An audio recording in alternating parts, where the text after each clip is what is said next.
Hi అండి, welcome back to స్వయం పాకం రెసిపీస్. ఈరోజు మనం చాలా సింపుల్ ఇంగ్రీడియంట్స్తోని బయట దొరికే చిక్కీ కంటే టేస్టీగా క్రిస్పీగా ఉండే పల్లీ చిక్కీని ఎలా తయారు చేసుకోవాలో చూద్దాం.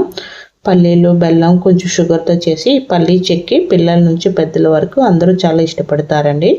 ముఖ్యంగా చిక్కీ అనేది గట్టిగా కాకుండా క్రిస్పీగా క్రంచీగా రావాలంటే బెల్లం పాకం ఏ స్టేజ్లో ఉండాలో ఈ వీడియోలో చూపిస్తానండి.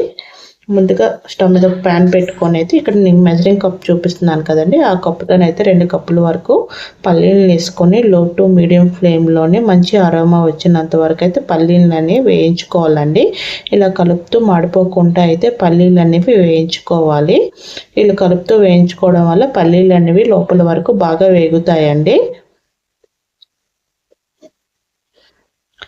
ఈ పల్లీలు అనేవి వేగాయని ఎలా తెలుస్తాయంటే, ఒక పల్లీ అనేది నలిపి చూడండి, మనకి పొట్టు అనేది ఈజీగా రిమూవ్ అయిపోతే మనకి పల్లీ అనేది వేగిపోయినట్టు అండి. ఈ స్టేజ్లో అయితే స్టవ్ ఆఫ్ చేసుకొని పల్లీలన్నిటిని ఒక ప్లేట్లో తీసుకోవాలండి.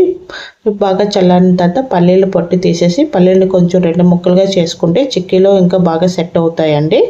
ఇప్పుడు ఇవి చిక్కీకి అనేది మెయిన్ ఇంగ్రీడియంట్ అండి, అదేనండి పాకం అండి. పాకం ఎలా పెట్టుకోవాలో చూపిస్తాను. స్టవ్ మీద ఒక ప్యాన్ పెట్టుకొని ప్యాన్లోని 1.5 కప్పు వరకు అయితే బెల్లం తురుమండి, 1/2 కప్పు వరకు షుగర్ని వేసుకోవాలండి. షుగర్ అనేది క్రిస్పీనెస్ కోసం వేసుకుంటున్నానండి. అలాగే 1/2 కప్పు వరకు వాటర్ని అయితే యాడ్ చేసుకొని కలుపుతూ అయితే బెల్లం షుగర్ అనేది కరగనివ్వాలండి.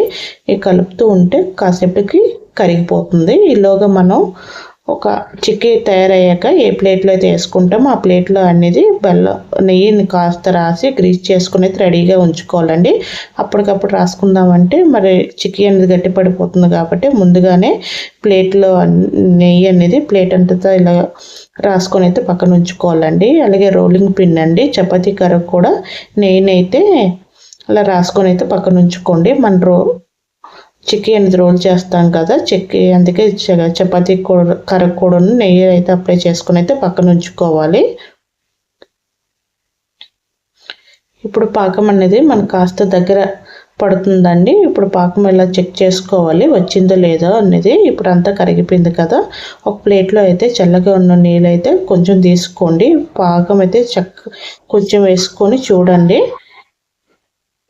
ఇలా దగ్గర పడింది అనుకుంటే గట్టిగా ఉండాలండి. పాకం అనేది గట్టిగా అయ్యి బ్రేక్ అవ్వాలి, అలా రావాలి మనకి చిక్కీకి పాకం అనేది. చూడండి, లేదండి ఇది లేత పాకం జెల్లీలా వచ్చింది కాబట్టి ఇంకా రాలేదు. ఇంకొక 10 నిమిషాలండి మరిగించుకోవాలి. పాకాన్ని చేతితో తీస్తే గట్టి అయ్యి బ్రేక్ అయ్యి ఉండాలండి. అలా వస్తే మన పాకం అనేది పర్ఫెక్ట్గా అయినట్టు.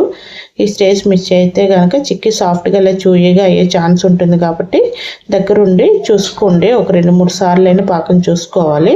మరొకసారి పాకం అనేది చెక్ చేస్తున్నాను చల్లనీళ్ళు వేసి. చూడండి ఇలా గట్టిగా అయ్యింది కదా, చేతితో ఇరిగితే ఇలాగ విరగాలండి స్టిక్ లాగా. ఇదే పర్ఫెక్ట్ పల్లీకి పాకం అండి. ఇలా వస్తే సరిపోతుంది చిక్కీకి పాకం అనేది. ఇప్పుడు స్టవ్ ఫ్లేమ్ అనేది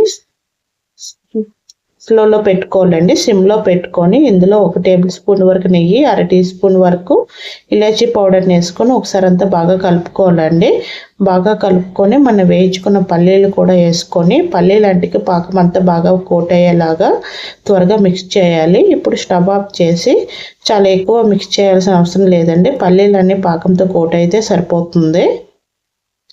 కానీ ఈ ప్రాసెస్ అంతా స్పీడ్గా చేయాలండి, లేకపోతే దగ్గర గట్టి పడిపోతుంది పాకం అనేది. పల్లీలకి పాకం అంతా పట్టుకున్నాక మనం నెయ్యి గ్రీస్ చేసుకున్న ప్లేట్లో అయితే ఈ పల్లీలను అయితే వేసుకోవాలండి. వేసుకొని ఇప్పుడు రోలింగ్ పిన్తోనండి ఇలా రోల్ చేసుకోవాలి. చాలా థిన్గా చేస్తే బ్రేక్ అవుతుంది, చాలా థిక్గా చేస్తే తినడానికి హార్డ్గా ఉంటుంది కాబట్టి మీడియం థిక్నెస్తో అయితే ప్రెస్ చేసుకుంటే పర్ఫెక్ట్గా ఉంటుందండి. వీడియోలో చూపిస్తున్న విధంగా అయితే రోల్ చేసుకొని అయితే ఉంచుకోవాలి.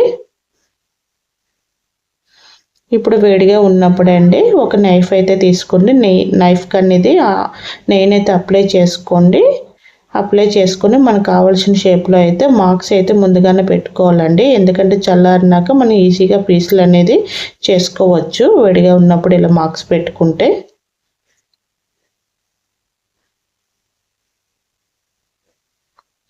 వేడిగా ఉన్నప్పుడు మార్క్స్ ఇలా పెట్టుకొని కొంచెం గోరువెచ్చగా వచ్చినంత వరకు అయితే ఇది చల్లారనివ్వాలండి. గోరువెచ్చగా వచ్చినాక నేను ఇలాగా అండి నైఫ్తోనైతే చిన్న చిన్న ముక్కలుగా అయితే కట్ చేసుకుని అయితే ఈ చెక్కీ పీసులు అయితే తీసుకొని ఒక ప్లేట్లో అయితే పెట్టుకుంటున్నానండి.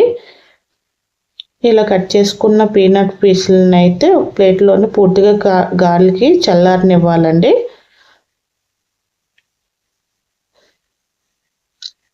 పూర్తిగా డ్రై అయిపోయినాక నేను చూపిస్తానండి.